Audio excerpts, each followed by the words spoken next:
Awas beling, banyak beling ya. Hati-hati ya. Belasan rumah kontrakan di kawasan Pulau Gadung, Jakarta Timur ludes terbakar Kamis malam.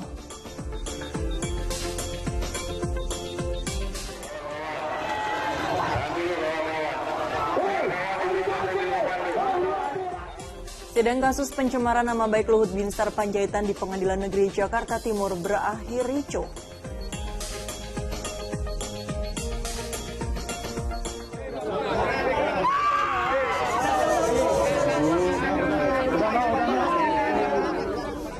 Tangis keluarga terbendung saat memastikan jasad yang ditemukan di danau adalah buah hati mereka.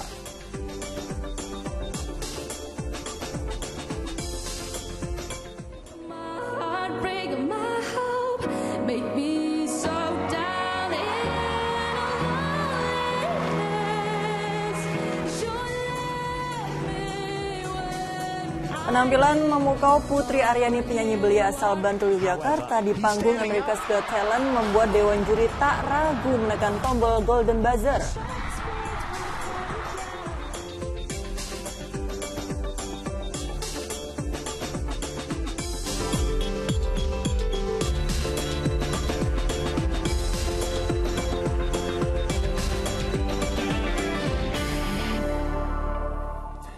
Halo, selamat pagi. Senang sekali saya Astra Syari Nurul Cinta. Kembali jumpa di Fokus Pagi hari ini hari Jumat 9 Juni 2023. Besok nih libur. Mungkin Cinta sudah ada agenda mau kemana nih Cinta? Sudah ada rencana tentunya bersama keluarga ya untuk menyenangkan anak-anak. Asran gimana? Puncak lagi. Yang paling dekat dari Jakarta ya. Betul.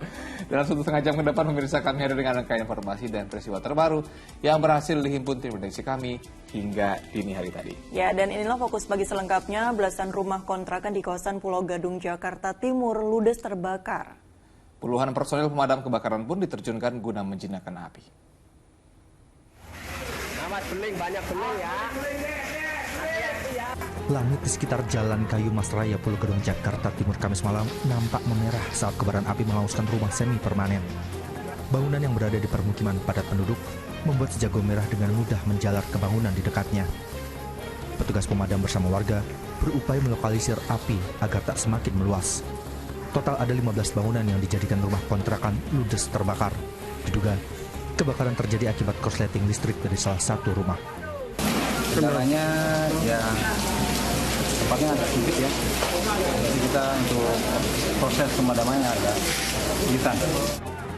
17 unit mobil pemadam kebakaran dikerahkan ke lokasi untuk memadamkan api. Tidak ada korban jiwa dalam peristiwa ini. Akibat kebakaran, ratusan jiwa kehilangan tempat tinggal. Triwibowo melaporkan dari Jakarta. Ya, di Jakarta sebuah pabrik pengolahan kaca di Jalan Raya Bekasi, Cakung, Jakarta Timur terbakar. Kebakaran hebat juga menimpa gudang penyimpanan spons di Pasar Kemis, Kabupaten Tangerang, Banten. Asap tebal membumbung tinggi di atas sebuah gudang penyimpanan spons di Kecamatan Pasar Kemis, Kabupaten Tangerang, Banten, Kamis sore. Banyaknya bahan mudah terbakar membuat api cepat membesar dan meludeskan bangunan gudang seluas 2.500 meter persegi. Sejumlah karyawan tampak panik dan berupaya mengungsikan bahan baku spon yang belum terbakar di dalam gudang. Api baru berhasil dipadamkan setelah 6 mobil pemadam kebakaran beserta petugas tiba di lokasi dan berjibaku memadamkan api selama 4 jam. Hingga Kamis malam, tim Inafis Polresta Tangerang dan unit reskrim Polsek Pasar Kemis masih menyelidiki penyebab pasti kebakaran. Kronologisnya pada saat jam 12, seluruh karyawan ini melaksanakan jam istirahat, jam makan siang. Tiba-tiba ada salah satu yang melihat titik api, entah dari mana, tiba-tiba api membesar. Di Jakarta, petugas penanggulangan kebakaran dan penyelamatan Gulkarma Jakarta Timur Kamis petang mencoba memadamkan api saat kebakaran melanda area dalam pabrik pengolahan kaca di Jalan Raya Bekasi Cakung ini. Sejumlah pekerja panik dan membantu petugas dengan melokalisir api agar tidak meluas. Namun api terus membesar. Api baru bisa dipadamkan setelah 17 mobil pemadam tiba di lokasi. Dugaan sementara api bersumber dari kebocoran gas pada salah satu tungku saat proses pembuatan kaca dan botol.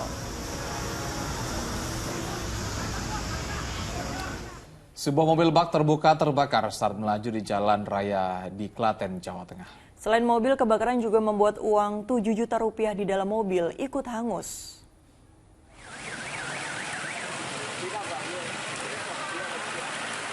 Api tiba-tiba muncul dari mobil bak terbuka ini saat melaju di jalan raya di Desa Kali Kebo, Trucuk, Klaten, Kamis siang. Sang sopir langsung menghentikan mobil di depan toko lalu menyelamatkan diri. Terlebih sempat terdengar suara ledakan. Pemilik toko mengaku hanya melihat ada mobil yang terbakar di depan tokonya. Di saat itu saya mantau CCTV karena nggak tahu kan nanti ada orang beli atau enggak. Di CCTV itu ada terdengar suara ledakan sekali. Terus ada teriak-teriak gitu, saya lari ke depan. Menyala apinya di depan toko. Saya langsung nyelamatin motor, mau coba madamin pakai selang, tapi kayaknya nggak mungkin. Terus saya panik, cari nomor HP pemadam kebakaran. Api diduga bersumber dari adanya percikan BBM dari jerigen yang menggantikan tangki bahan bakar di dalam mobil, lalu mengenai mesin. Jatuh atau bagaimana sehingga BBM-nya keluar dan padahal mesin dalam keadaan buruk sehingga timbul percikan di situ. Sehingga mobil terbakar dan korban bisa menyelamatkan diri dengan melompat dari mobil. Selain menghanguskan mobil, kebakaran juga mengakibatkan uang tunai sebesar 7 juta rupiah yang akan digunakan untuk modal membeli ayam ludes. Krisna Agung melaporkan dari Kabupaten Klaten, Jawa Tengah. Polresta Serang akhirnya menangkap 15 pelajar dari berbagai sekolah yang diduga menjadi pelaku tawuran di depan kantor Gubernur Banten. Dari 15 pelaku yang ditangkap, polisi telah menetapkan 4 orang sebagai tersangka. Kamera pengawas sebuah minimarket merekam detik-detik saat sekelompok pelajar menyerang pelajar lain yang menggunakan sepeda motor menggunakan senjata tajam Rabu malam lalu. Berbekal rekaman kamera pengawas dan pelaku tawuran yang bersembunyi di dalam minimarket, polisi memperoleh titik terang dan memburu pelaku lainnya. Hanya berselang 8 jam, polisi akhirnya berhasil menangkap sebanyak 15 pelaku tawuran. 8 orang sebagai driver dan 7 orang pelaku tawuran yang membawa senjata tajam. Dari hasil pemeriksaan, para pelaku diketahui berasal dari 3 sekolah menengah kejuruan, yakni 2 SMK di Kota Serang dan 1 SMK dari Kabupaten Lebak, Banten. Kejadian tersebut dipicu lantaran siaran langsung di media sosial yang menampilkan aksi tawuran SMK di Kota Serang. Motifnya adalah untuk mencari jati diri karena antara SMK yang satu dengan yang lain ini ingin menunjukkan siapa yang paling hebat SMK-nya. Bermula dari SMK Z Kota Serang menampilkan live di IG tawuran yang pernah terjadi, kemudian direspon oleh SMK X Rangkas Bitung.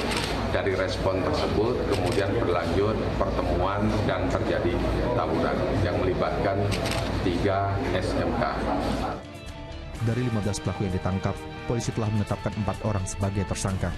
Akibat perbuatannya, para pelaku dijerat dengan pasal 170 KUHP dan Undang-Undang Darurat dengan ancaman hukuman maksimal 10 tahun penjara. Ariel Maranus melaporkan dari Kota Serang, Banten. Aksi pemerasan terhadap sopir truk kembali terjadi. Viral di media sosial, seorang sopir truk menjadi korban pemerasan di kawasan Penjaringan, Jakarta Utara. Ini saya kena todong. Video sopir truk yang menjadi korban pemerasan dan mengaku ditodong ini viral di jagat maya. Ia mengingatkan kepada para sopir truk lainnya agar waspada lantaran diwajibkan membayar Rp300.000 saat melintasi di kawasan Kapuk Muara Penjaringan, Jakarta Utara. Merespon kejadian ini, aparat Polsek Penjaringan menangkap 1 dari 3 tersangka pemerasan Kamis petang.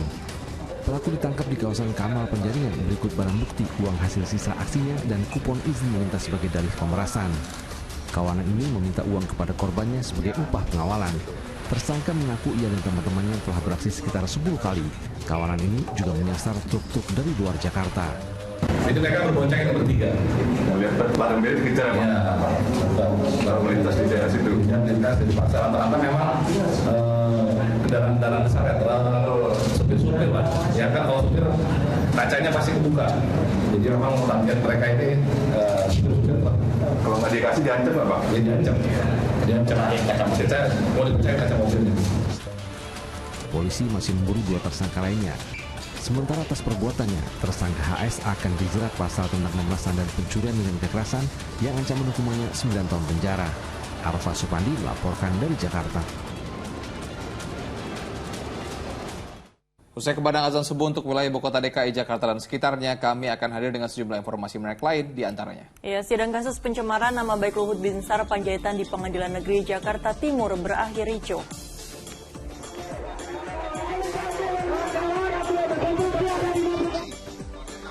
Dalam perkara ini,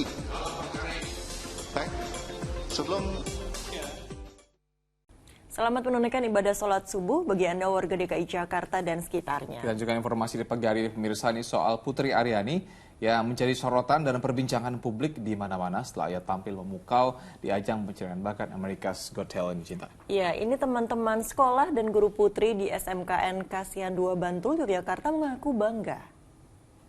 My name is Putri Aryani. I'm 17 years old. I'm from Indonesia.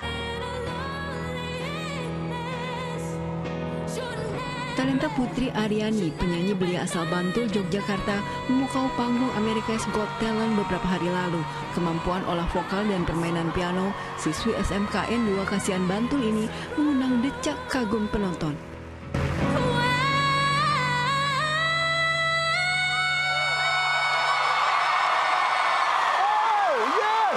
You break my heart, break my hope, make me so down in loneliness. You left me when I did, thought you were my best friend, being my prince, but I was so wrong. However, he's standing up. Membawakan lagu Loneliness yang merupakan hasil karyanya sendiri. Penampilan Putri membuat dewan juri tak ragu menekan tombol Golden Buzzer.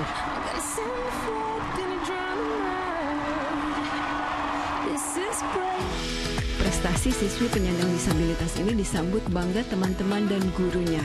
Di sekolah, Putri dikenal sebagai siswi dengan kemampuan musikalitas yang tinggi. Dia punya pendengaran yang bagus. Waktu itu pernah lagi pelajaran solfeggio itu jadi kayak dengar nada gitu. Itu dia bagus banget. Musikalnya benar-benar bagus. Pianonya juga bagus, kalau main piano keren banget. Ketika di orkestra juga Putri hanya bermain flute saja. Dia setara dengan pemain yang lain, bukan sebagai bintangnya. Nah itulah, maka itu indikasi bahwa dia itu sesungguhnya di sekolah ingin sama dengan yang lain, tidak ingin diistimewakan. Putri tidak mengambil jurusan vokal, melainkan instrumen flute. Siswi kelas 11 ini juga dikenal lihai mengulik nada lagu dan piawai bermain piano. Masud Mahlafi melaporkan dari Bantul, Yogyakarta. Kita ke informasi lain, pemirsa. Sidang kasus pencemaran nama baik Luhut Binsar Panjaitan di Pengadilan Negeri Jakarta Timur Senin pada Kamis siang berakhir ricuh. Menko Bidang Kemaritiman dan Investasi Luhut Binsar Panjaitan diadang ratusan orang usai memberikan kesaksian dalam sidang.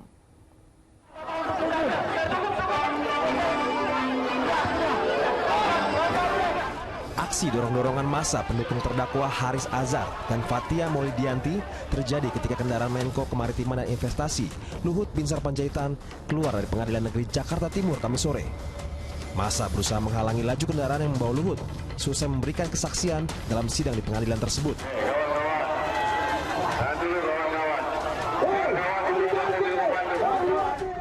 Sebelumnya, Luhut Binsar Panjaitan memberikan kesaksian dalam sidang kasus pencemaran nama baik dengan terdakwa Haris Azhar dan Fathia Maulidianti.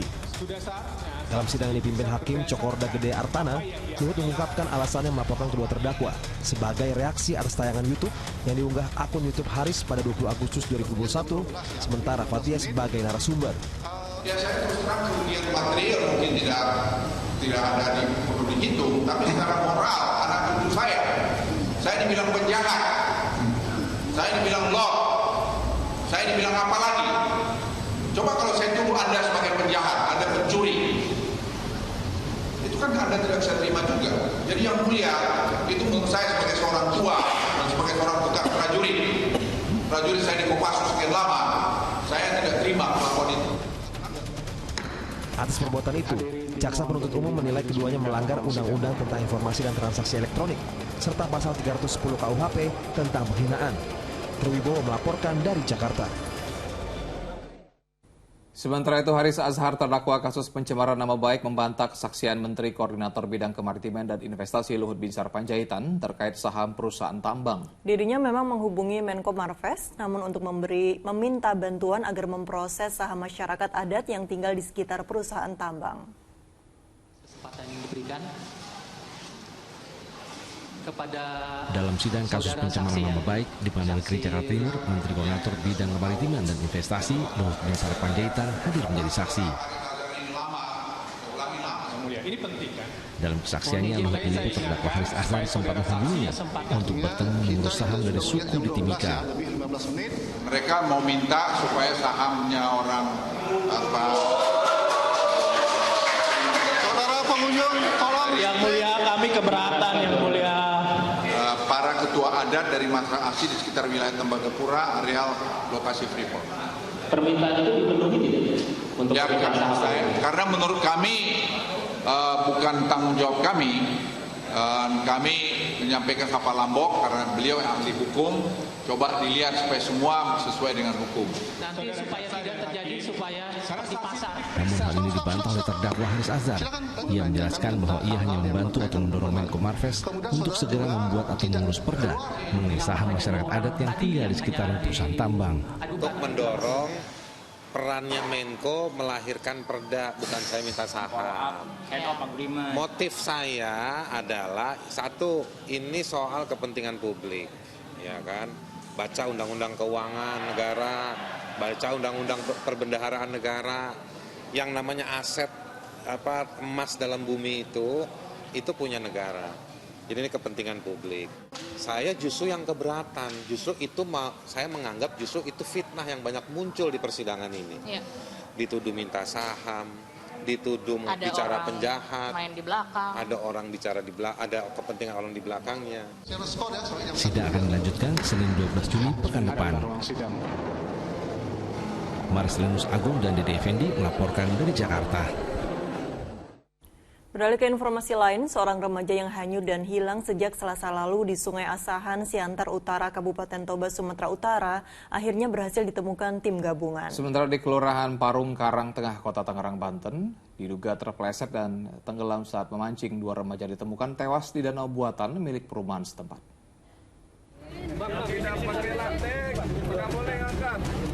Warga Kelurahan Parung Jaya, Kecamatan Karang Tengah, Kota Tangerang, Banten, Kamis siang digegerkan dengan kejadian dua remaja tenggelam di danau buatan milik sebuah perumahan.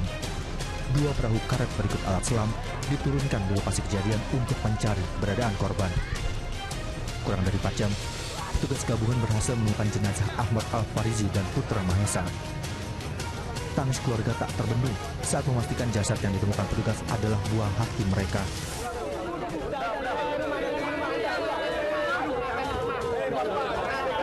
Kedua korban terpeleset saat memancing di danau bersama 8 temannya. Saat kejadian, Ahmad Al-Farizi yang masih berusia 14 tahun itu terpeleset dan terjebur. Melihat kondisi temannya, Putra Mahesa yang berusia 15 tahun mencoba menolong, namun korban juga ikut tenggelam. Yang pertama minta tolong, yang ditolongin sama korban yang kedua ikut juga tenggelam. Ada sempat satu orang mau nolongin, saya bilang jangan, takutnya kenapa-napa lagi kan, jadi ada 3 korban takutnya. Makanya begitu dia tenggelam, langsunglah timbul gelembung-gelembung, larinya ke tengah. Iya. Dia itu rombongan atau gimana mancingnya? Rombongan. Untuk keperluan penyelidikan, kedua jasad korban dilarikan ke kamar jenazah Rumah Sakit Umum Tangerang untuk diotopsi sebelum diserahkan ke rumah duka. Memang untuk kesulitannya karena yang Medan ini termasuk dalam danau ini, kita minta bantuan dari Basarnas, sehubungan peralatan di Basarnas ya lumayan lengkap untuk melaksanakan pencarian. Sementara di Desa Siantar, Kabupaten Toba, Sumatera Utara, jasad remaja pria yang hanyut dan hilang sejak Selasa kemarin di Sungai Asahan akhirnya berhasil ditemukan. Saat kejadian, korban yang menyeberang dengan rakit sepulang kerja diduga tak kuat berpegangan hingga korban terjatuh ke sungai dan hanyut. Jenazah Anju Pasaribu yang ditemukan tak jauh dari lokasi jatuhnya dievakuasi tim gabungan ke RSU Porsea untuk diotopsi. Tim Liputan melaporkan. Dua wisatawan asing asal India terseret ombak pantai Kelingking di Kecamatan Nusa Penida, Kelungkung, Bali. Seorang wisatawan ditemukan tewas mengapung di perairan Nusa Penida, sementara seorang wisatawan lainnya masih belum ditemukan.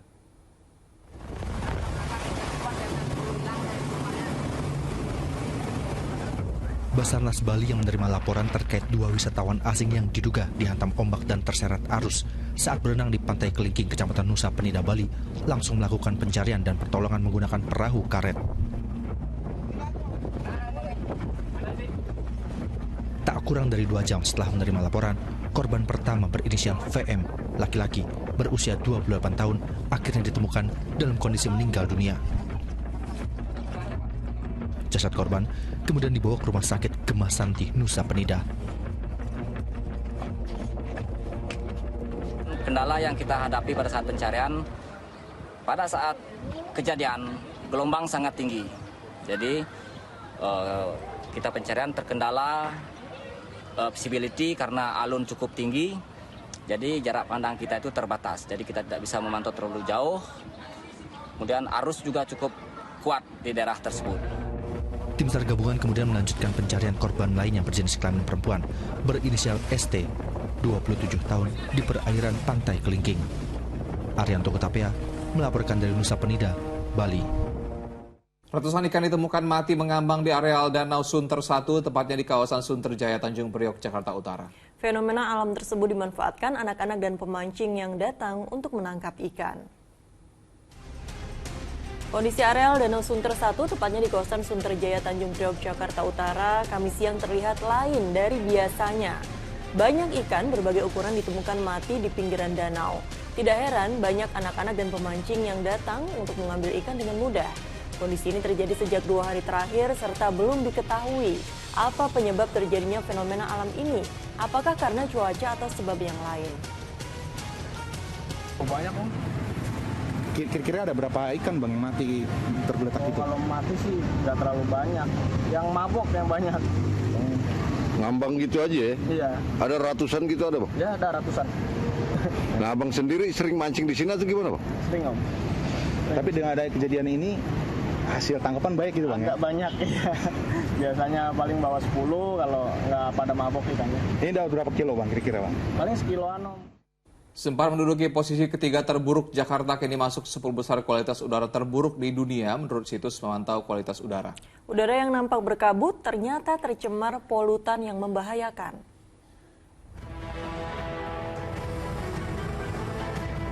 Suasana ibu kota Jakarta Kamis pagi nampak padat seperti biasa. Namun yang kini jadi sorotan bukan hanya soal kemacetan, melainkan juga kualitas udara yang terus masuk di peringkat 10 besar terburuk, bahkan sempat menjadi terburuk ketiga di dunia. Dikutip dari situs pemantau kualitas udara IQair per Kamis pukul 10 pagi, Jakarta menempati posisi ke-8 terburuk dengan indeks di angka 152 kategori tak sehat. Polutan utamanya partikel berukuran 2,5 mikrometer atau PM2,5 dan nilai konsentrasi 57 mikrogram per meter kubik. Dilihat sekilas mungkin nampak seperti kabut, tapi inilah udara ibu kota yang tercemar polutan. Parah banget sih, kebetulan kan pagi-pagi gue kira itu kabut kan, ternyata emang polusi itu. Ya, harusnya sih mungkin di daerah-daerah penghijauan tuh harus ditambahin lagi ya gitu. Banyak debu. Nah, sebagai warga ada antisipasi nggak sih, Mbak? Kayaknya harus kurangin naik kendaraan pribadi deh. Menurut BMKG, udara buruk disebabkan planetary boundary layer atau lapisan percampuran massa udara yang rendah dengan kecepatan angin yang rendah, hingga debu serta polusi tak mampu menyebar pada ruangan yang lebih luas. Di Jakarta sendiri, kontributor utama dari polusi udara ada 3 hal, yaitu dari sektor transportasi, sektor industri, dan wilayah pembangkit listrik di sekitaran wilayah Jakarta. Selain 3 faktor tersebut, kondisi atmosfer di wilayah Jakarta juga mempengaruhi terhadap kualitas udara.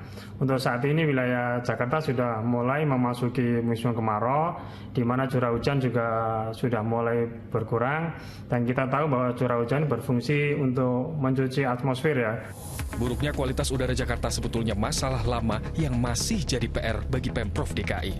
Butuh kolaborasi dengan masyarakat, utamanya mengurangi emisi karbon dari kendaraan pribadi. Tim Liputan melaporkan. Beralih ke informasi lain, jalur jembatan Cikeretek di Kecamatan Caringin Bogor untuk sementara akan ditutup total untuk proses perbaikan jembatan. Seluruh kendaraan akan dialihkan melalui jalur alternatif serta melalui ruas jalan tol Bocimi.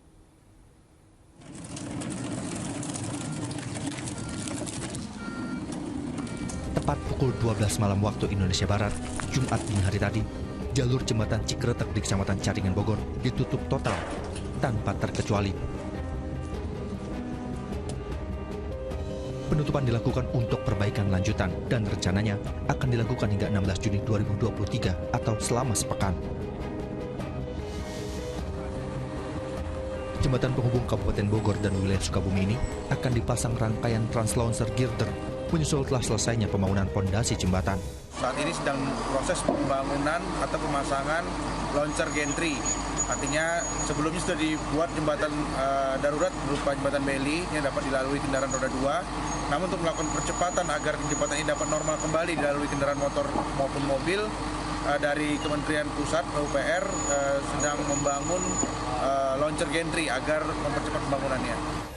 Imbas ditutupnya jalur jembatan Cikeretek, jajaran Lantas Polres Bogor akan melakukan rekayasa arus lalu lintas. Bagi pengendara sepeda motor akan dialihkan melalui jalur alternatif seperti Simpang Ratna, Simpang Tapos, dan Cibeduk. Untuk mobil dan kendaraan besar akan dialihkan melalui Rancamaya atau via ruas tol Bocimi. Asep Solihin melaporkan dari Kabupaten Bogor, Jawa Barat. Seorang penumpang minibus tewas dalam kecelakaan maut yang terjadi di Jalan Poros Sidrap, Parepare, Kabupaten Sidrap, Sulawesi Selatan. Sementara di Temanggung, Jawa Tengah, seorang penumpang minibus meninggal dunia di lokasi kejadian usai kendaraan yang ditumpanginya menabrak sebuah truk. Ambulannya mundur. Lalu lintas di Jalan Parakan Kedu, Desa Ngijinan, Temanggung mendadak macet setelah terjadi kecelakaan antara minibus dengan sebuah truk. Akibat insiden ini, seorang penumpang minibus meninggal dunia, sementara 2 penumpang lainnya terluka dan langsung dilarikan ke rumah sakit. Peristiwa berawal saat minibus yang membawa rombongan dari ASN Staf Dinas Ketahanan Pangan Temanggung tiba-tiba hilang kendali dan melaju masuk ke jalur truk yang datang dari arah berlawanan. Diduga, pengemudi minibus mengantuk saat berkendara. Ini berjalan dari arah Semarang. Dari arah Semarang menuju ke Paraan sesuai dengan treknya, sesuai dengan jalurnya. Namun dari sebelah kirinya, yaitu kendaraan Terios warna putih ini mengambil jalur kanan dan kita prediksi adalah ngantuk, sehingga mengenai sisi kiri dari truk ini. Oleh karena itu, berdasarkan CCTV ini nanti akan kita lakukan penyelidikan. Kasus kecelakaan ini kini dalam penanganan Polres Temanggung. Astagfirullah, hancur kepalanya. Ya Allah. Sementara di Kabupaten Sidrap, Sulawesi Selatan, seorang penumpang minibus tewas saat dievakuasi ke Puskesmas Lawawoi usai kendaraan yang ditumpanginya terlibat kecelakaan dengan sebuah truk. Sementara 5 penumpang lainnya mengalami luka-luka. Kecelakaan bermula saat truk yang mengangkut puluhan sepeda motor tiba-tiba melintas saat minibus yang melaju dari arah selatan hendak berbelok ke timur. Sopir minibus yang tak mampu mengendalikan kendaraan membuat kecelakaan tak terhindarkan. Tim Liputan melaporkan. Nasib naas dialami seorang nelayan wanita pencari cacing laut asal Kabupaten Pangkep, Sulawesi Selatan. Nyawa korban tak bisa diselamatkan setelah bajunya terlilit ke dalam mesin perahu. Proses evakuasi seorang nelayan wanita pencari cacing laut di Kabupaten Pangkep, Sulawesi Selatan berlangsung dramatis.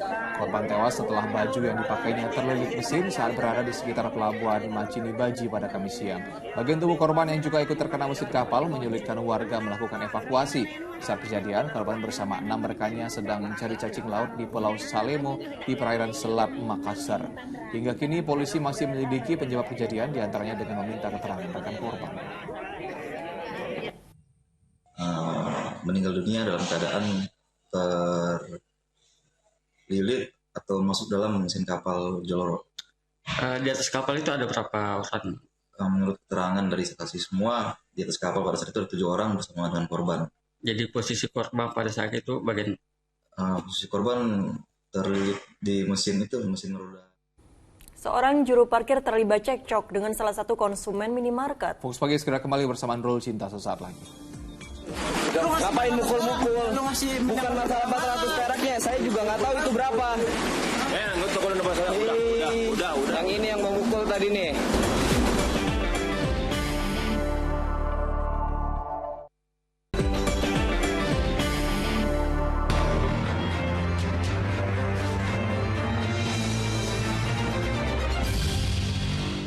Terima kasih Anda masih menyaksikan Fokus Pagi. Seorang juru parkir terlibat cekcok dengan salah satu konsumen minimarket di Desa Cicadas, Kabupaten Bogor, Jawa Barat. Peristiwa berawal saat sang juru parkir tak terima diberi uang sebesar Rp400 dari konsumen tersebut. Bukan. Ngapain mukul-mukul? Bukan masalah 400 peraknya, saya juga nggak tahu itu berapa. Udah. Seorang konsumen minimarket ini merekam kejadian saat dirinya tengah cekcok dengan seorang juru parkir sebuah minimarket di Desa Cicadas, Kecamatan Gunung Putri, Kabupaten Bogor, Kamis sore. Bahkan, sang juru parkir sempat tersulut emosi saat konsumen tersebut terus merekam, sembari berkata bahwa dirinya sempat dianiaya. Yang ini yang memukul tadi nih. Mukul tuh. Bukan masalah 400, saya nggak tahu di tweetnya kayak gitu. Peristiwa berawal saat konsumen minimarket yang usai berbelanja tanpa sengaja mengeluarkan uang sebesar Rp400 dari sakunya untuk membayar parkir. Sang juru parkir yang emosi langsung membuang uang tersebut. Warga sempat melerai keributan antara keduanya. Namun, pengunjung minimarket yang terus merekam peristiwa tersebut membuat sang juru parkir naik pitam. Pihak kepolisian yang mendapat laporan langsung membawa juru parkir tersebut ke Polsek Gunung Putri untuk dilakukan pemeriksaan atas video yang tersebar luas di dunia maya. Juru parkir yang diketahui bernama Tangguh ini pun langsung membuat permohonan maaf dan surat pernyataan tidak akan mengulangi perbuatannya. Nah, ini saya minta maaf, mungkin saya emang lagi pusing kan ya, cuaca panas juga, dia moto terus, saya kepancing. Tapi jujur saya tidak ada pemukulan karena saya hanya mencegah dia merekam video. Di situ ada jejak digital, ada berupa CCTV, saksi mata juga ada. Sementara itu, pengunjung minimarket yang diketahui bernama Afif itu pun saat dihubungi Kapolsek Gunung Putri menerima permohonan maaf Tangguh atas insiden yang terjadi. Untuk selanjutnya dari petugas parkir kami sudah minta surat keterangan untuk tidak mengulangi perbuatannya. Kemudian juga untuk kedua belah pihak nanti tetap akan kami damaikan via telepon supaya tidak ada kesalahpahaman. Kasus ini pun berakhir damai. Sang juru parkir telah membuat permintaan maaf dan surat pernyataan tidak akan mengulangi perbuatannya. Sementara itu, pengunjung minimarket itu pun tidak membuat laporan ke pihak Polsek Gunung Putri. Asep Solihin melaporkan dari Kabupaten Bogor, Jawa Barat. Kita ke kasus lainnya, seorang pria tewas dengan luka tusuk di dada di kawasan Keramat Raya Senen, Jakarta Pusat. Korban diduga tewas setelah berduel dengan oknum anggota TNI Angkatan Darat setelah sebelumnya terjadi cekcok. Jasad pria ini terkapar di atas trotoar di kawasan Keramat Raya Senen, Jakarta Pusat, Kamis pagi. Tubuh korban berlumuran darah dan ditemukan luka tusuk pada bagian dada. Korban kemudian dievakuasi tim Inafis ke RSCM untuk diotopsi. Polres Metro Jakarta Pusat memastikan korban adalah pemuda berumur 23 tahun berinisial D yang tewas usai cekcok dan berduel dengan oknum anggota TNI Angkatan Darat. Setelah kejadian, terduga pelaku bersama rekannya melarikan diri dan tertinggal sepeda motor yang digunakan oleh terduga pelaku. Kemudian kebetulan di sekitar TKP ada patroli dari Polsek Senen yang sedang bertugas. Kemudian para saksi melaporkan kepada petugas kami dan diperiksa. Ternyata di dalam jok sepeda motor yang tertinggal ada. Sementara Pom Jaya mengakui bahwa pelaku adalah oknum TNI Angkatan Darat berpangkat prajurit 1. Oknum berinisial JMD itu sudah ditangkap dari penginapannya di kawasan Beralan, Jakarta Timur. Sebelum penusukan itu terjadi antara korban dan pelaku cekcok mulut dan terlibat aksi kejar-kejaran menggunakan sepeda motor. Pak Kapolres Pusat tadi adalah oknum TNI Angkatan Darat yang berdinas di Kodam 16 Patimura. Yang bersangkutan sedang ada tugas khusus dari komandan satuannya di Jakarta, keluar kemudian minum-minum, dan memang motif perkelahian ini sementara bisa diduga adalah kesalahpahaman karena memang kondisi sedang di bawah pengaruh alkohol. Kita ke Jawa Timur, seorang guru musik di Surabaya ditangkap polisi karena diduga membunuh seorang wanita yang jasadnya ditemukan dalam koper di jurang Taman Hutan Raya Raden Suryo Pacet, Mojokerto.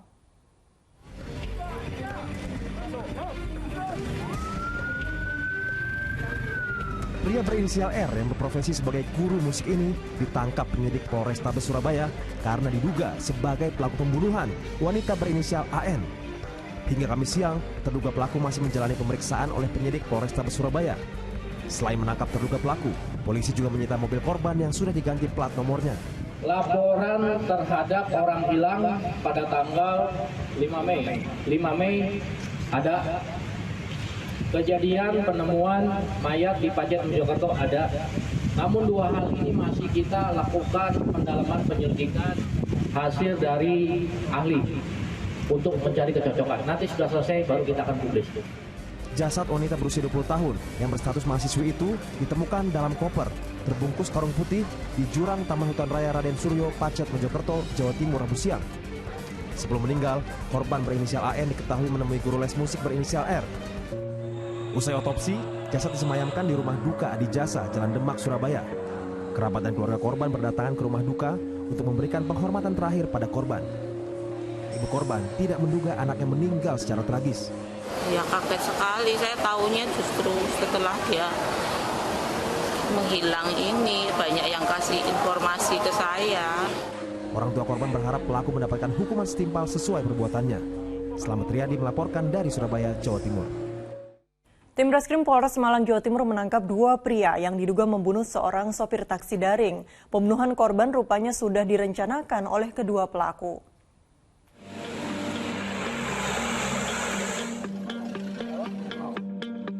Berakhir sudah petualangan Chandra Dwipa dan Ahwan Nuhro yang merupakan pelaku pembunuhan sopir taksi daring di Kabupaten Malang, Jawa Timur. Keduanya ditangkap tim Reskrim Polres Malang di rumah salah satu pelaku di kawasan Tirtoyudo. Dari penyelidikan polisi, pembunuhan untuk menguasai mobil korban sudah direncanakan keduanya. Dari hasil integrasi yang sudah kita laksanakan terhadap dua orang tersebut, didapatkan keterangan bahwa benar yang bersangkutan dua orang inilah yang mengorder terkait go-kart tersebut.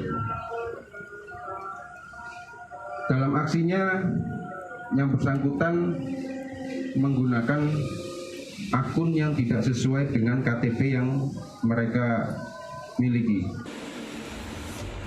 Sebelumnya, korban bernama Apris Fajar Santoso dilaporkan hilang oleh istrinya pada Sabtu 3 Juni.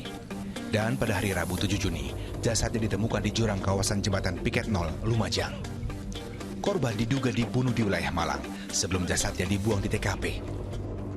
Selain menangkap dua tersangka, polisi juga mengamankan sejumlah barang bukti, termasuk satu unit mobil milik korban.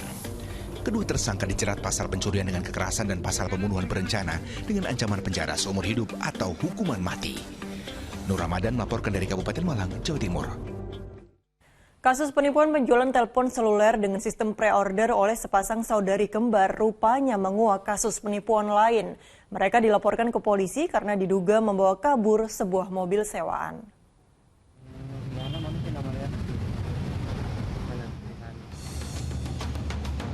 Dugaan penipuan mobil sewaan ini disampaikan pemilik mobil Ius Ruslan di Jalan Percetakan 2, Keramat Pela, Kebayoran Baru, Jakarta Selatan, Kamis siang. Ius memperlihatkan dokumen tanda terima dan kartu identitas milik terlapor yang ditinggalkan saat kali pertama menyewa kendaraan. Ius mengaku sudah mencoba mendatangi dua alamat tempat tinggal terlapor, namun yang bersangkutan tak ditemukan. Terlapor awalnya menyewa kendaraan tahun 2018 lalu untuk alat transportasi bekerja. Semula pembayaran sewa berjalan lancar hingga akhirnya tersendat tahun lalu. Akibat kejadian ini korban mengalami kerugian mencapai 190 juta rupiah lantaran mobilnya tak kunjung dikembalikan. Karena tak ada itikat baik, korban kemudian melaporkan kasus ini ke Polsek Metro Kebayoran Baru, Jakarta Selatan. Ya, dia kan katanya kan mau dikembalikan mobil waktu tempo hari sebelum puasa, akhirnya mundur lagi sampai sebelum lebaran, sampai detik ini belum dikembalikan juga. Nah, si kendaraan pun juga tidak ada kembali sama saya sampai saat ini.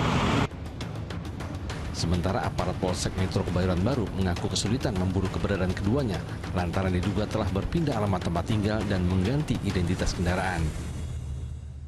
Ya, karena keberadaannya kalau sesuai alamat kami sudah cek, kemudian juga dari keterangan dari saksi yang lain dan juga dari keluarga terlapor yang bersangkutan tidak ada di tempat. Mungkin saja kalau dari barang buktinya sendiri mungkin kemungkinan terlapor sudah mengganti plat nomornya dan juga mungkin GPS-nya di kendaraan tersebut sudah dicabut. Nama pasangan kembar ini menjadi perbincangan publik setelah kasus penipuan telepon seluler dengan kerugian para korban mencapai 35 miliar rupiah viral di media sosial. Pusat Pelaporan dan Analisis Transaksi Keuangan atau PPATK bahkan telah memblokir 21 rekening si kembar tersebut. Sementara polisi sudah meningkatkan status kasus ini ke penyidikan. Muhammad Nur melaporkan dari Jakarta. Masih dari ibu kota, jajaran Satres Narkoba Polres Metro Jakarta Barat menangkap 4 orang pengedar narkotika jenis sabu-sabu dari jaringan antar provinsi Aceh, Medan, Jakarta. Dari tangan para pelaku, petugas juga mengamankan 18 kg lebih narkoba jenis sabu yang dikemas dalam bungkus kotak teh. 4 pelaku ini dibekuk petugas di lokasi berbeda, yakni di rumah indekos di kawasan Taman Sari, Jakarta Barat, serta di kota Medan, Sumatera Utara. Mereka merupakan bagian dari jaringan pengedar narkotika antar provinsi Aceh, Medan, dan Jakarta. Saat dibekuk, polisi turut menyita barang bukti narkotika jenis sabu dengan berat 18 kg lebih.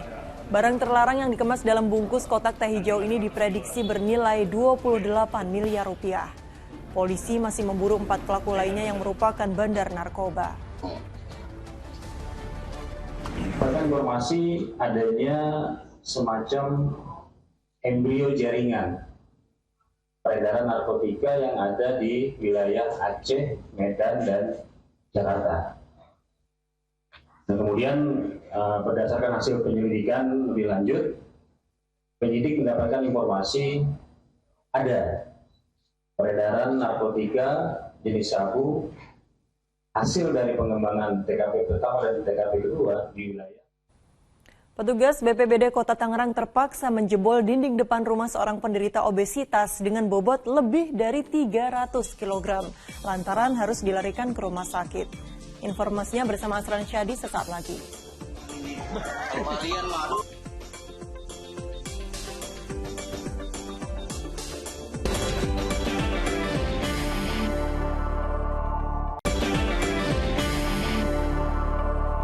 Anda kembali Fokus Pagi bersama saya Asran Syadi. Sebuah mobil pickup yang ditumpangi belasan orang pekerja proyek yang hendak pulang mengalami kecelakaan di ruas Jalan Wonosari, Semanu, Gunung Kidul, Daerah Istimewa Yogyakarta. Akibat kecelakaan itu, belasan orang mengalami luka-luka karena terlempar dari kendaraan.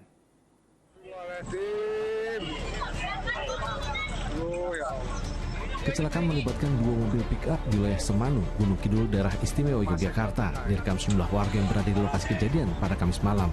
Salah satu kendaraan bahkan nyaris terguling serta mengeluarkan asap hingga membuat panik mereka yang melintas. Nampak warga berusaha mengevakuasi para penumpang yang luka-luka ke rumah sakit agar segera mendapat perawatan. Sedikitnya 15 orang menjadi korban dalam kecelakaan ini. Saat kejadian, salah satu pick-up sedang membawa belasan orang pekerja proyek yang hendak pulang usai bekerja. Kayak benturan, pekerjaannya mau masuk keluar. Pas keluar lihat kondisinya seperti apa? Ya,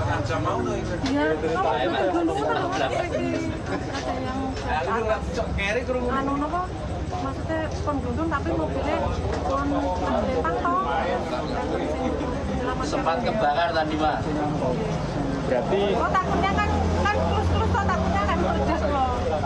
Berarti kondisi mobil itu terbalik tadi. Iya, nganu mereng.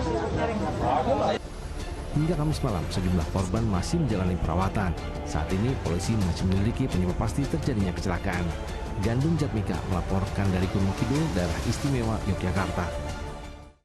Pengendara sepeda motor yang terjatuh akibat jalan licin di Mempawah, Kalimantan Barat tewas terlindas truk yang melaju dari arah berlawanan. Sementara di Tuban, Jawa Timur, kakek yang mengendarai motor bersama cucunya meninggal dunia setelah ditabrak mobil yang melaju di belakangnya.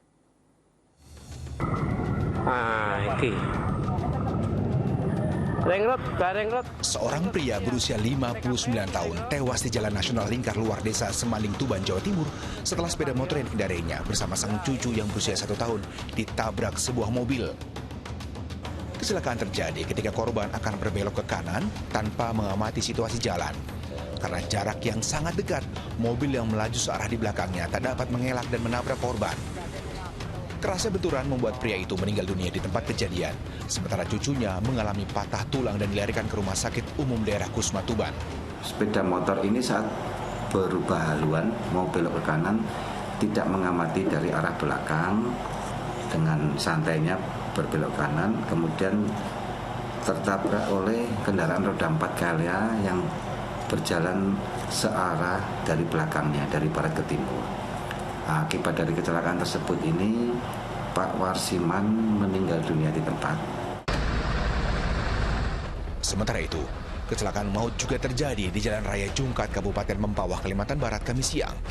Seorang pria pengendara sepeda motor tewas setelah terlindas truk roda 6. Kecelakaan lalu lintas terjadi ketika warga kota Pontianak itu berkendara motor dari arah Pontianak menuju Sungai Pinyu.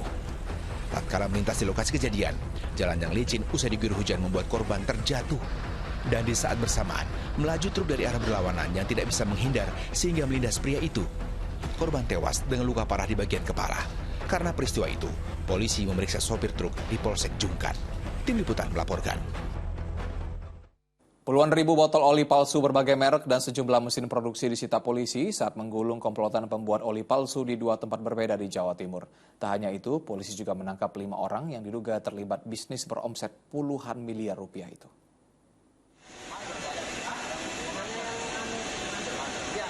Inilah saat petugas dari Direktorat Tipiter Bareskrim Polri menggerebek pabrik pembuatan oli palsu di kawasan pergudangan industri di Gresik, Jawa Timur. Di dalam salah satu bangunan, didapati ribuan botol oli palsu dalam ratusan karung, stiker, serta bahan-bahan pembuatnya termasuk mesin produksi. Total ada 6 gudang yang ditemukan petugas. Ada berbagai macam produk, sini ada warna orange. Dari pengembangan temuan pertama, polisi kemudian menggerebek sebuah kawasan pergudangan di Sidoarjo, Jawa Timur. Dari tempat itu, petugas mendapati ada 2 gudang dijadikan tempat pembuatan dan penyimpanan oli palsu. Ini merek-merek olinya.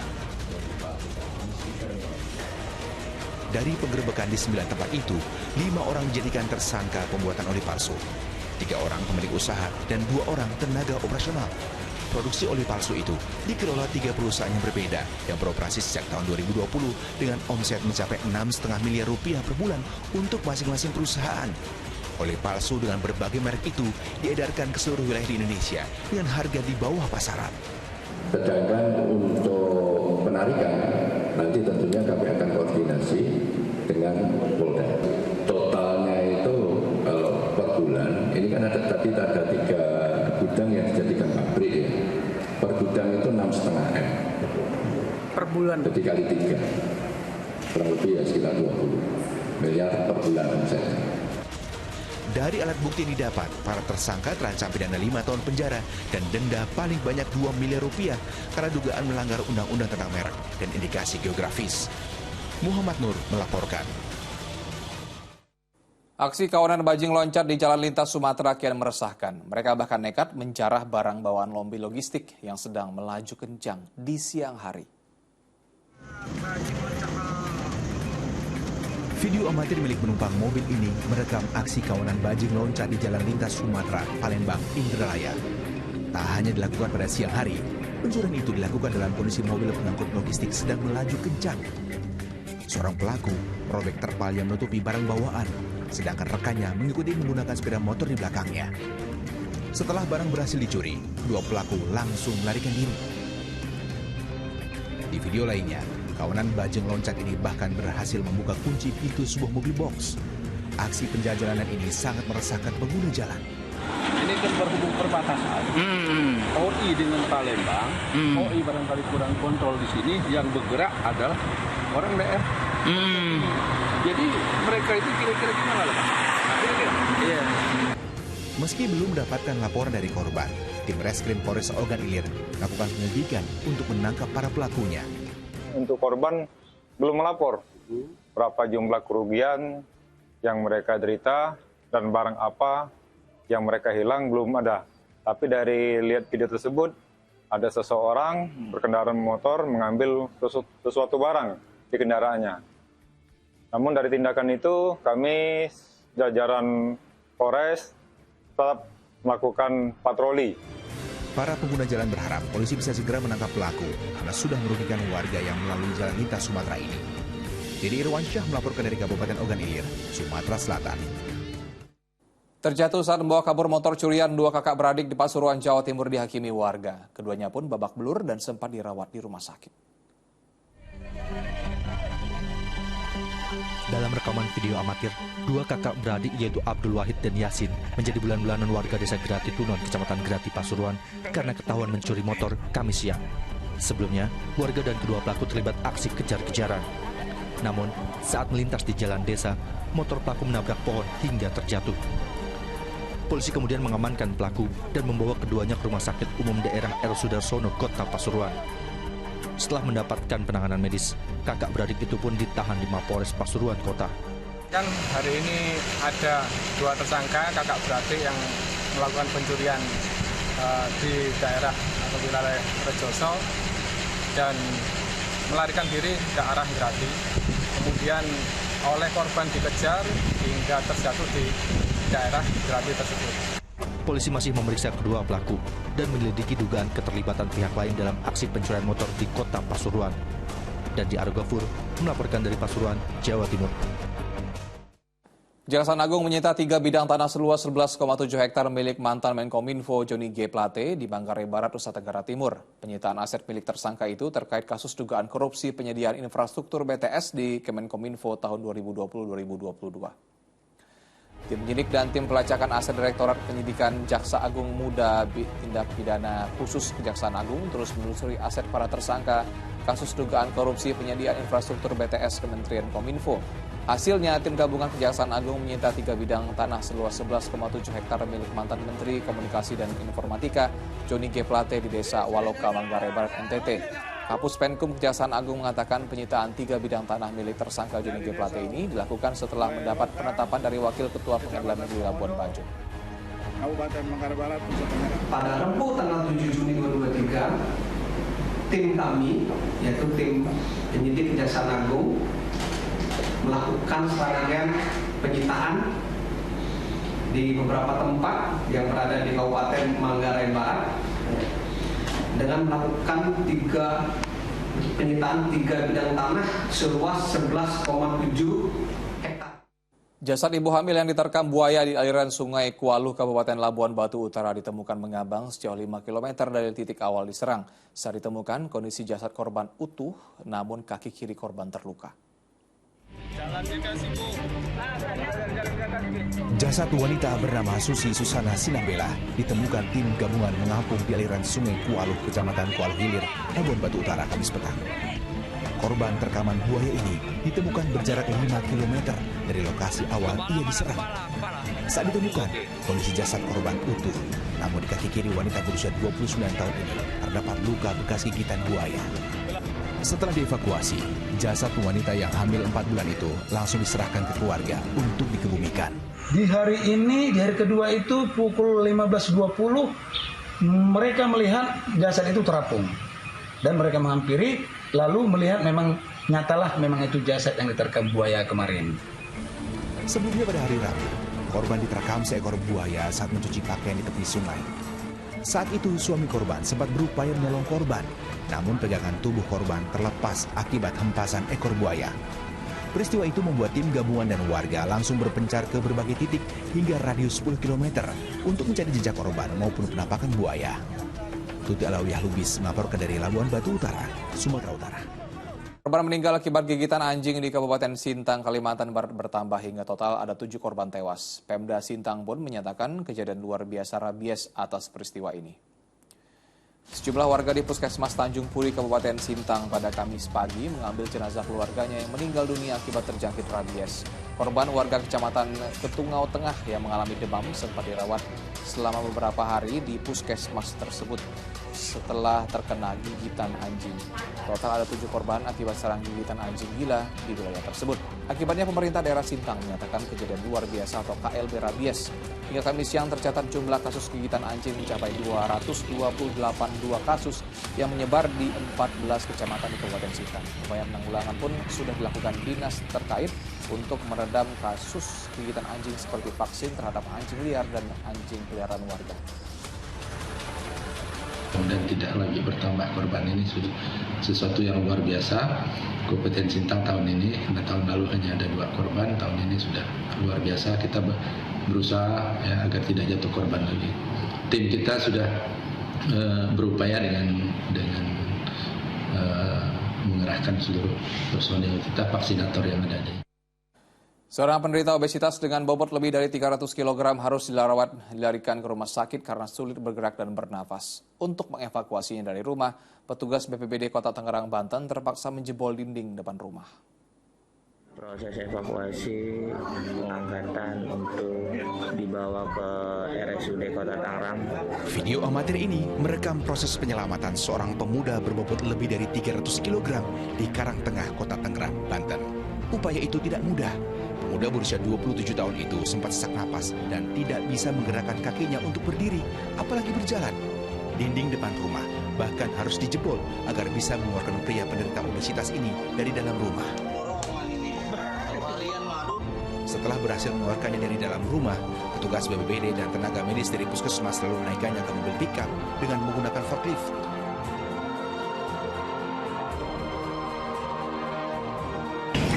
Namun ternyata di sana jalannya juga sempit, kedua beban tubuhnya terlalu besar, sehingga kita perlu membongkar pintu. Kita angkat juga berat, nggak keangkat. Setelah bongkar pintu juga nggak bisa juga diangkat, akhirnya kita pakai forklift. Nah dari forklift kita naikin ke mobil kayak semacam kayak bentor ya, kecil. Nah baru kita bawa ke rumah sakit Puskesmas Pedurenan, lalu di sana dibawa ke rumah sakit umum daerah. Diketahui, pemuda itu sudah 11 tahun menderita obesitas. Dan sejak 8 bulan terakhir ini, ia hanya terbaring di kasur karena kesulitan beraktivitas.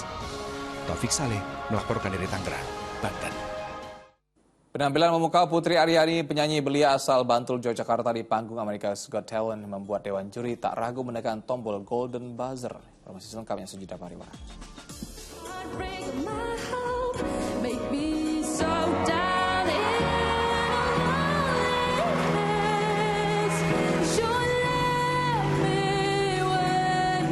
However, he's standing up.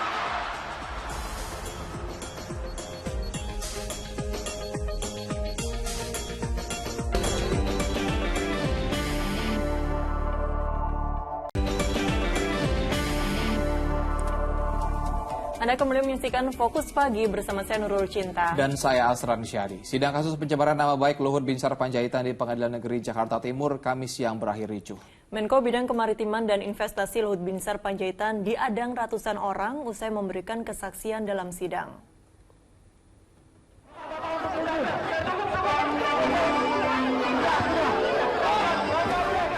Aksi dorong-dorongan massa pendukung terdakwa Haris Azhar dan Fathia Maulidianti terjadi ketika kendaraan Menko Kemaritiman dan Investasi Luhut Binsar Panjaitan keluar dari Pengadilan Negeri Jakarta Timur Kamis sore. Massa berusaha menghalangi laju kendaraan yang membawa Luhut selesai memberikan kesaksian dalam sidang di pengadilan tersebut.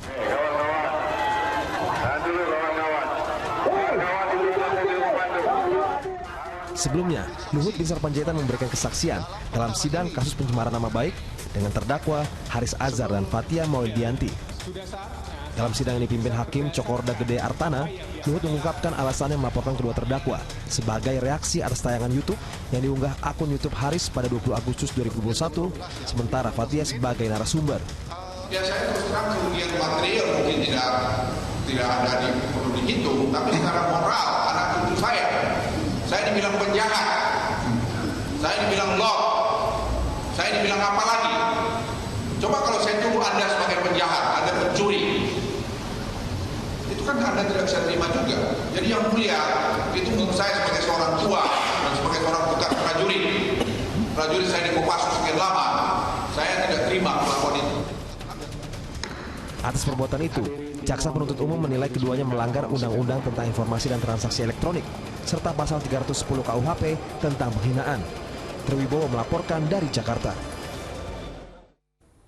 Ketua Umum PDI Perjuangan Megawati Soekarno Putri meneteskan air mata saat menyampaikan pidato di acara penutupan Rapat Kerja Nasional Rakernas ketiga di Sekolah Partai Lenteng Agung, Jakarta. Megawati mengenang 10 tahun wafatnya Taufik Kemas, yang dikenal sebagai sosok yang selalu semangat. Tangisan Megawati Soekarno Putri tak tertahan saat menyinggung haul mendiang sang suami Taufik Kemas pada acara penutupan Rakernas ketiga PDIP di Jakarta pada Kamis petang. Dalam pidatonya, Megawati mengingat banyak hal yang perlu dicontoh dari sosok Taufik Kemas, salah satunya semangat yang selalu berkobar-kobar. Selain itu, Ketua Umum DPP PDI Perjuangan ini juga menyebutkan almarhum merupakan tokoh yang selalu merangkul dan suka mengelurkan tangan untuk membantu sesama. Semasa hidup, Taufik Kemas merupakan seorang politikus Indonesia yang pernah menjabat sebagai Ketua MPR RI, serta meninggal pada 8 Juni 2013.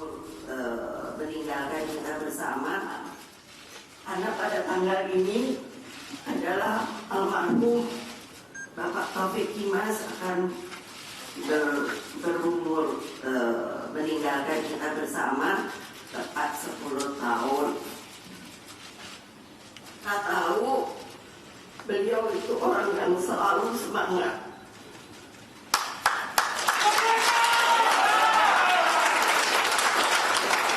Dan keteladanan beliau adalah selalu merangkul, selalu mencari solusi, dan selalu membuat terbuka tangannya untuk menolong siapapun yang membutuhkannya. Dalam kesempatan ini, Ketua DPP PDIP Puan Maharani juga menyampaikan 17 rekomendasi eksternal partai yang merupakan hasil dari Rakernas ketiga. Adapun 17 poin tersebut diantaranya mengenai pengentasan kemiskinan hingga seruan kepada kader untuk solid dengan akar rumput dalam pemenangan Pileg dan Pilpres 2024 mendatang. Sebelumnya, Puan Maharani juga menyampaikan 10 nama kandidat cawapres yang mengemuka pada Rakernas PDIP yang akan mendampingi Ganjar Pranowo. Nama-nama tersebut diantaranya seperti Erick Thohir, Mahfud MD, Sandiaga Uno, hingga nama Ketua Umum DPP Partai Demokrat Agus Harimurti Yudhoyono.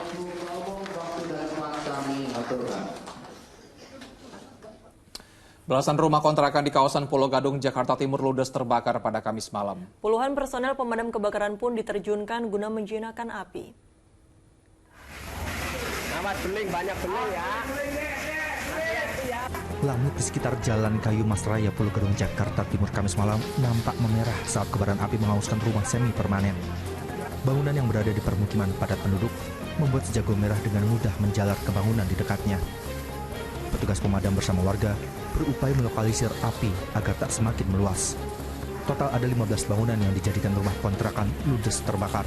Diduga kebakaran terjadi akibat korsleting listrik dari salah satu rumah. Kendalanya ya tempatnya agak sempit ya. Jadi kita untuk proses pemadamannya agak kesulitan. 17 unit mobil pemadam kebakaran dikerahkan ke lokasi untuk memadamkan api. Tidak ada korban jiwa dalam peristiwa ini. Akibat kebakaran, ratusan jiwa kehilangan tempat tinggal. Triwibowo melaporkan dari Jakarta. Untuk memantau bagaimana kondisi korban kebakaran yang menghanguskan belasan rumah kontrakan di Pulau Gadung, Jakarta Timur, kita sudah terhubung dengan reporter Calvin Tonggi di lokasi. Calvin, silakan dengan laporannya. Ya, Asran Cinta dan juga pemirsa, pasca kebakaran yang terjadi di Jalan Kayu Mas, Pulau Gadung, Jakarta Timur, beginilah kondisinya. Saat ini memang ada total 16 rumah dan juga 10 kontrakan yang sudah hangus terbakar. Ini bisa dilihat di belakang saya. Ini memang ada bangunan rumah yang terdiri dari 2 lantai sudah habis terbakar, mulai dari dapur dan juga ruang tamu. Dan ini ada beberapa warga yang masih mencari puing-puing dari rumah yang hangus terbakar. Kemudian di sisi sebelah kanan saya juga ada bangunan kontrakan, yang mana ini bagian sisi atas ini sudah habis terbakar, dan juga dari ruang tidur dan kusen pintu ini memang sudah semuanya habis terbakar di si jago merah. Dan untuk total ini memang sudah ada 19 unit pemadam kebakaran dan juga 90 pemadam kebakaran yang sudah memproses evakuasi dari pemadaman ini, yang mana proses pendinginan ini sudah terjadi dari pukul 19.32 sampai dengan pukul 21:20 waktu Indonesia bagian Barat, hampir 2 jam proses pemadaman ini. Dan untuk kerugian sendiri memang total ini mencapai di atas 500 juta, yang mana ini luas area sendiri untuk kebakaran ini lebih dari 500 meter. Kemudian untuk penghuni sendiri ini memang sudah dilokasikan ke 10 meter jaraknya memang dari sini, dan tidak ada korban jiwa dipastikan dalam kejadian proses evakuasi dan juga kebakaran yang terjadi di Pulau Gadung ini. Sementara itu Asran dan Cinta, kembali ke Anda. Baik, Calvin Togi dan Satria Dika melaporkan dari lokasi kebakaran di kawasan Pulau Gadung, Jakarta Timur. Selamat bertugas kembali. Kita lanjutkan informasi di pagi hari ini, pemirsa. Para jemaah di embarkasi Surabaya, Jawa Timur diminta berpakaian ihram sejak berangkat dari tanah air menuju tanah suci. Alasannya untuk menghindari penumpukan dan keterlambatan karena harus berganti pakaian saat tiba di tanah suci. Tidak lagi berpakaian batik yang jadi ciri khas calon jemaah haji asal Indonesia. Para jemaah gelombang 2 dari embarkasi Surabaya ini langsung berpakaian ihram sejak berangkat dari asrama haji Sukolilo Surabaya menuju Arab Saudi. Alasannya, demi menghindari penumpukan jemaah calon haji di Bandara Jeddah, Arab Saudi, kan harus berganti pakaian ke ihram dan juga mencegah keterlambatan waktu membawa jemaah ke penginapan. Untuk kali ini, jamaahnya itu diterbangkan menuju Jeddah dan dilanjut ke Mekah. Makanya tadi seluruh jamaahnya berpakaian ihram dalam rangka mempercepat proses ketika sampai di terminal di Jeddah, itu karena harus segera secepatnya untuk dibawa ke Mekah. Sementara itu, kedatangan jemaah calon haji Indonesia dari embarkasi Jakarta Pondok Gede dan embarkasi Solo mengawali kedatangan gelombang 2 jemaah calon haji Indonesia di Bandara Internasional King Abdul Aziz, Jeddah, Kamis pagi waktu Arab Saudi. Kedatangan 2 kloter jemaah calon haji gelombang 2 dengan berpakaian ihram secara tertib dan lancar ini diapresiasi oleh Direktur Bina Haji Kementerian Agama. Imbauan terbaru dari Kementerian Agama ini dilakukan untuk mempermudah proses umroh wajib yang menjadi bagian dari rangkaian ibadah haji. Mereka alhamdulillah seluruhnya sudah bisa kita masukkan ke dalam bis ya, dan kemudian mereka juga saya tanya mereka berniat di mana, katanya mereka sudah berniat seluruhnya pada saat di pesawat ketika melewati Yalamlam ya. Sementara itu di Madinah, seluruh jemaah haji gelombang pertama telah tiba. Sekitar 40.000 jemaah dari 99.805 jemaah haji Indonesia sudah diberangkatkan dari Madinah menuju Mekah. Proses pemberangkatan jemaah haji Indonesia dari Madinah menuju Mekah akan terus berlangsung hingga 16 Juni nanti. Dan dengan dimulainya kedatangan jemaah haji gelombang kedua, ini berarti pergerakan jemaah haji Indonesia menuju Mekah bukan hanya dari Madinah tapi juga dari Jeddah. Fase kedatangan jemaah calon haji Indonesia gelombang kedua berlangsung dari tanggal 8 hingga 22 Juni 2023. Di sepanjang hari Kamis waktu Arab Saudi, ada sekitar 6.500 jemaah dari 17 kloter yang tiba di Jeddah. Tim Liputan melaporkan. Kita ke informasi soal Putri Aryani yang kini menjadi sorotan dan perbincangan publik di mana-mana setelah ia tampil memukau di ajang pencarian bakat America's Got Talent. Ya, teman-teman, sekolah dan guru Putri di SMKN Kasihan 2 Bantul, Yogyakarta mengaku bangga. Miss Putri Aryani, I'm 17 years old, I'm from Indonesia. Talenta Putri Aryani, penyanyi belia asal Bantul, Yogyakarta, memukau panggung America's Got Talent beberapa hari lalu. Kemampuan olah vokal dan permainan piano siswi SMKN 2 Kasihan Bantul ini mengundang decak kagum penonton.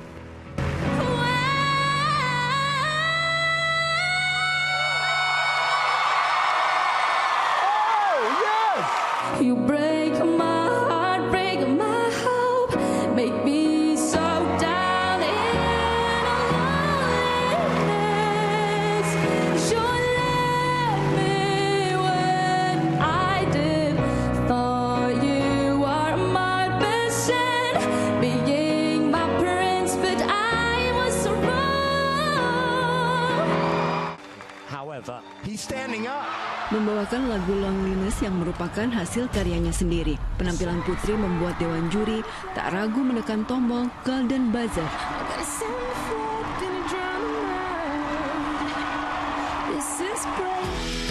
Prestasi siswi penyandang disabilitas ini disambut bangga teman-teman dan gurunya. Di sekolah, Putri dikenal sebagai siswi dengan kemampuan musikalitas yang tinggi. Dia punya pendengaran yang bagus. Waktu itu pernah lagi pelajaran solfeggio itu jadi kayak dengar nada gitu. Itu dia bagus banget. Musikalnya benar-benar bagus. Pianonya juga bagus, kalau main piano keren banget. Ketika di orkestra juga Putri hanya bermain flute saja. Dia setara dengan pemain yang lain, bukan sebagai bintangnya. Ya itulah, maka itu indikasi bahwa dia itu sesungguhnya di sekolah ingin sama dengan yang lain, tidak ingin diistimewakan. Putri tidak mengambil jurusan vokal, melainkan instrumen flute. Siswi kelas 11 ini juga dikenal lihai mengulik nada lagu dan piawai bermain piano. Masud Mahlavi melaporkan dari Bantul, Yogyakarta. Ya, tidak hanya guru dan teman sekolah, tapi kita juga ikut bangga ya dengan penampilan Putri Aryani di Merdeka Got Talent. Langsung luar biasa, apalagi ini ajang internasional, kita bisa terkenal masuk ke sana gitu, Cinta, betul. Kita ke informasi selanjutnya. Selain ini menembus batas dan tanpa lelah, Yayasan Pundi Amal Peduli Kasih YPPS CTP Indosiar kembali berbagi menyusuri perairan di Kepulauan Barang Lompo di Makassar, Sulawesi Selatan. Dengan kapal KRI Dr. Wahidin Sudirohusodo, ratusan warga masyarakat di sekitar Pulau Barang Lompo mendapatkan operasi katarak gratis. Yayasan Pundi Amal Peduli Kasih YPPS CTP Indosiar bekerja sama dengan TNI Angkatan Laut dan Perdami Sulawesi Selatan menggelar operasi katarak gratis di Pulau Barang Lompo, Makassar. Ratusan warga di sekitar pulau antusias mengikuti operasi katarak gratis di atas kapal KRI Dr. Wahidin Sudirohusodo ini. Salah satunya, seorang nenek bernama Malang yang hidup sebatang karang dan berprofesi sebagai penjual sambal tumis milik tetangganya. Nenek berusia 73 tahun ini sudah tak bisa membuat sambal sendiri lantaran penglihatannya semakin menurun akibat katarak. Ikut operasi bisa baik-baik kan? Iya, bisa terang. Iya, terang. Ya. Sudah baik-baik, terima kasih. Sudah baik-baik dioperasi. Bersama ratusan warga yang berasal dari pesisir Pulau Barang Lompo yang mengikuti operasi katarak gratis, Nenek Malang senang penglihatannya dapat kembali normal. Jadi kami kerjasama dengan YPPS STP Indosiar ini sejak lama ya. Jadi harapannya nanti setiap ada kegiatan-kegiatan yang bersifat bakti sosial terhadap masyarakat di wilayah-wilayah terpencil, tetap kita bekerja sama. Yayasan Pundi Amal Peduli Kasih YPPS CTP Indosiar hadir bagi warga yang membutuhkan. Karena kepedulian kita adalah harapan mereka.